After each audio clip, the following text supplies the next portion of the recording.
여러분 반갑습니다. 오늘은 12번째 강의인데 주제는 교회는 사이즈가 아니다, 이런 주제를 가지고 함께 생각하면서 잠깐 시간을 갖기를 원합니다. 제가 수년 전 국민일보에 실린 기사를 읽었습니다. 한국교회 미래를 준비하는 모임에서 현재 한국교회를 있는 그대로 보려고 노회가 열리는 현장에 조사팀을 파견했습니다.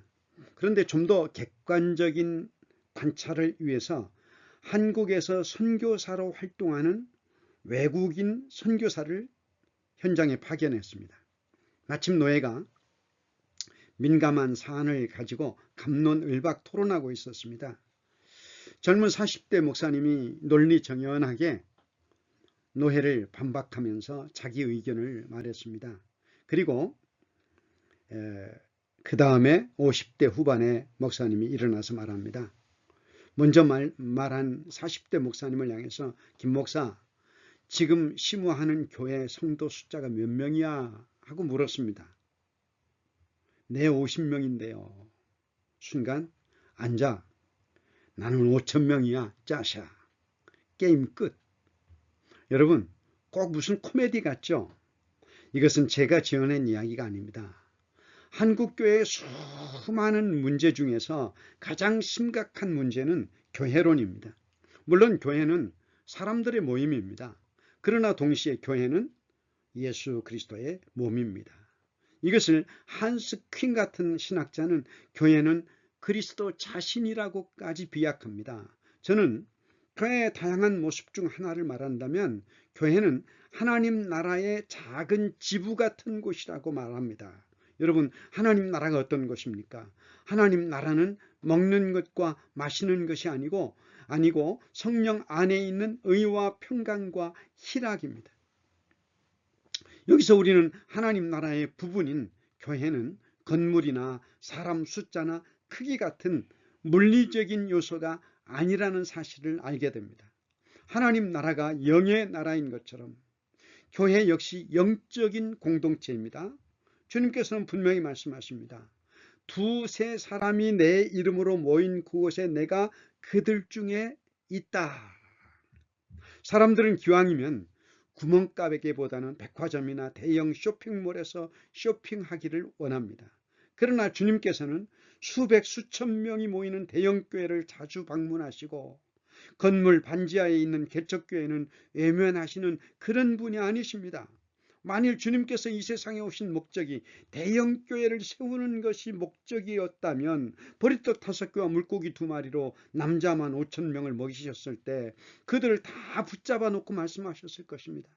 이런 능력을 내가 가지고 있으니까 이제부터 너희는 나를 따르라고 그 자리에서 메시아 선언을 하셨을 것입니다. 그러나 주님께서 십자가에 돌아가시고 부활하신 다음 성령 강림의 약속을 믿고 모인 처음 교회는 120명이었습니다. 이것이 처음 교회의 모습입니다. 그리고 성령 강림 이후 베드로의 설교를 듣고 3,000명, 5,000명이 회개하고 돌아와서 이룬 교회 역시 대형 교회가 아닌 가정마다 모이는 가정교회였습니다. 물론 대형 건물이 없어서 그랬을 수도 있었습니다. 그러나 그보다 교회는 주님의 몸으로 공동체라는 사실입니다. 하나님께서 이 땅에 세우신 유의한 공동체는 가정과 교회입니다. 사람마다 두려워하는데 사도들로 말미암아 기사와 표적이 많이 나타나니 믿는 사람이 다 함께 있어 모든 물건을 서로 통용하고 또 재산과 소유를 팔아 각 사람의 필요를 따라 나누주며 날마다 마음을 같이하여 성전에 모이기를 힘쓰고 집에서 떡을 떼며 기쁨과 순전한 마음으로 음식을 먹고 하나님을 찬미하며 또 온 백성에게 칭송을 받으니 주께서 구원받는 사람을 날마다 더하게 하시니라. 사도행전 2장 43절로 47절 말씀인데요. 기사와 표적이 많이 나타났다는 것은 하나님 나라의 실제의 모습입니다. 또 함께 있으면서 서로 통용하고 나누고 마음을 같이하고 함께 먹고 하나님을 찬미하며 칭찬을 받아서 자연스러운 성장이 이루어집니다. 그러므로 교회는 하나님 나라 사랑의 공동체입니다. 이것이 주님께서 설계하신 처음 교회의 설계도입니다. 주님의 재림이 가까워질수록 교회는 처음 교회의 모습을 회복해야 합니다. 교회는 구원받은 영혼 공동체입니다. 하나님의 형상으로 만들어진 한 영혼이 하나님께는 무수한 별이 빛나는 우주보다 더 귀하다는 것은 참 진리입니다. 사람이 많이 모이면 돈이 많아집니다. 건물도 커집니다. 목소리도 커질 수 있습니다. 그런데 지금 한국 교회는 돈도 많고 건물도 커졌습니다. 그런데 목소리는 더 작아졌습니다. 세상의 소금이 되고 빛이 되어야 할 교회가 인간들의 부패한 모습으로 가득합니다. 개독교라고 하는 별명이 붙은 지 오래되었습니다. 그러니 교회가 내는 소리에 세상이 귀를 기울이지 않습니다. 그것이 진리의 소리가 아니기 때문에 그렇습니다. 우리 시대는 과학이 발달했습니다. 과학은 공간과 물질과 힘을 다룹니다. 그러나 성경은 생명과 영혼과 존재, 신비를 다룹니다. 창조주 하나님께서 물질 세계를 창조하셨지만은 하나님께서는 질을 중요하게 여기시고 크기는 별로 문제 삼지 않습니다. 크기는 오직 물질에만 적용되는 말입니다. 크기란 차원과 관계가 없습니다. 또 물건의 무게, 수와 관계가 있습니다. 반면 영이신 하나님은 크기가 없습니다. 이것 때문에 물질 세계의 속성을 하나님의 세계에 적용하면 안 됩니다. 그것은 이미 진리가 아닙니다. 하나님은 스스로 계신 분, 제한이 없으신 분이십니다. 그러므로 우리는 하나님께 질은 말할 수 있지만 크기는 말할 수가 없습니다. 그리스도의 몸인 교회가 과연 그리스도의 형상다운지는 말할 수 있습니다. 그러나 왜 이렇게 사람이 적은지, 왜 건물이 초라한지는 말할 수 없는 것이 교회에 적용돼야 됩니다. 구약교회가 위기에 직면하자 하나님께서 기드온을 부르십니다. 기드온을 따라 미디안과 싸우려고 하는 사람이 3만 2천 명이 몰려듭니다. 그런데 하나님께서는 그 수가 많다고 하시면서 3만 1,700명을 집으로 그대로 돌려보내십니다. 그리고 300명으로 미디안 연합군 13만 2천 명을 물리치십니다.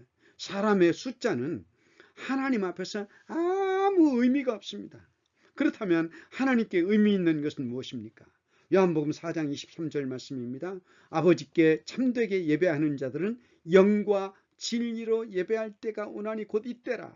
아버지께서는 자기에게 이렇게 예배하는 자들을 찾으시느니라. 하나님께서는 성령과 영혼과 진리로 예배하는 참된 예배자를 찾으시는 것이지 수많은 사람들을 찾으시는 것이 아닙니다. 왜냐하면 하나님의 형상이 회복된 거듭난 한 영혼이 하나님께는 바다의 모래보다 많은 별이 빛나는 우주보다 더 귀하다는 것이 성경 진리이기 때문입니다. 그런데도 여러분들은 교회를 마치 사람들을 총동원해서 공간을 가득 채우는 숫자 노름으로 여기고 여기에 물량을 쏟아 부으시겠습니까? 이 노름에 여러분 목회에 평생을 바치시겠습니까? 우리는 길 잃고 헤매는 한 마리의 어린 양을 찾아서 성육신하신 선한 목자이신 주님처럼 오직 한 영혼, 그 영혼에게 생명을 쏟아부어야 됩니다.